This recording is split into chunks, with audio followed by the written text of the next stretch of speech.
اعوذ باللہ من الشیطان الرجیم، بسم اللہ الرحمن الرحیم۔ سورہ محمد کی آیت پڑھ رہا ہوں، آیت نمبر 12۔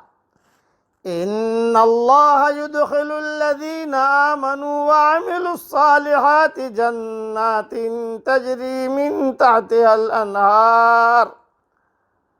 بے شک جو لوگ ایمان لائے اور انہوں نے نیک اعمال کیے، انہیں اللہ تعالی یقیناً ایسے باغوں میں داخل کرے گا جن کے نیچے نہریں جاری ہیں۔ والذین کفروا یتمتعون ویأکلون کما تأکل الانعام والنار مثوی لہم۔ اور جو لوگ کافر ہوئے، جو بے ایمان ہوئے، وہ دنیا ہی کا فائدہ اٹھا رہے ہیں اور مثل چوپایوں کے اور جانوروں کے کھا رہے ہیں، ان کا اصل ٹھکانہ جہنم ہے۔ تھوڑی تشریح سن لیجئے۔ جس طرح جانوروں کو پیٹ اور جنسی تقاضے پورا کرنے کے علاوہ اور کوئی کام نہیں ہوتا، یہی حال گنہگاروں کا اور بے ایمانوں کا ہوتا ہے۔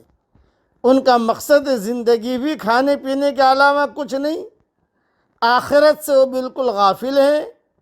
اس سے ضمناً کھڑے کھڑے کھانے کی ممانعت کا بھی اس بات ہوتا ہے، جس کا آج کل دعوتوں میں عام رواج ہے، کیونکہ اس میں بھی جانوروں سے مشابہت ہے، جسے بھی ایمانوں کا شیوا بتلایا گیا ہے۔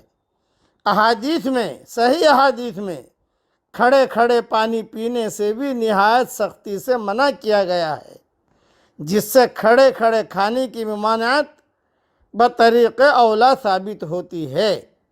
اس لیے جانوروں کی طرح کھڑے ہو کر کھانے سے اجتناب کرنا نہایت ضروری ہے۔ مزید تفصیل دیکھنی ہو تو میری ریاض التفسیر میں انشاءاللہ دیکھ لینا اور زاد المعاد میں بھی دیکھ لینا۔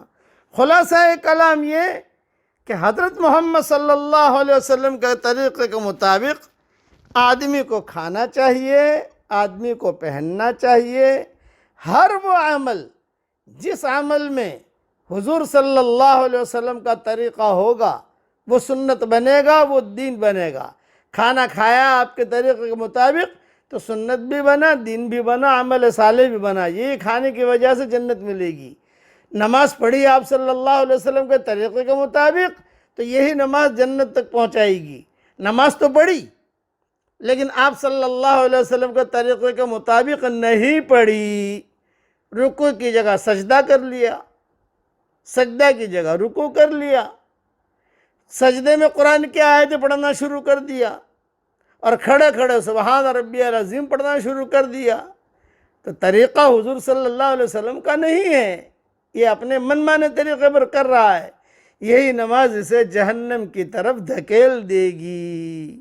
ظاہر میں نماز ہے لیکن باطن کے اندر اس میں طریقہ حضرت محمد صلی اللہ علیہ وسلم کا نہیں ہے۔ اس لیے اصول یاد رکھنا۔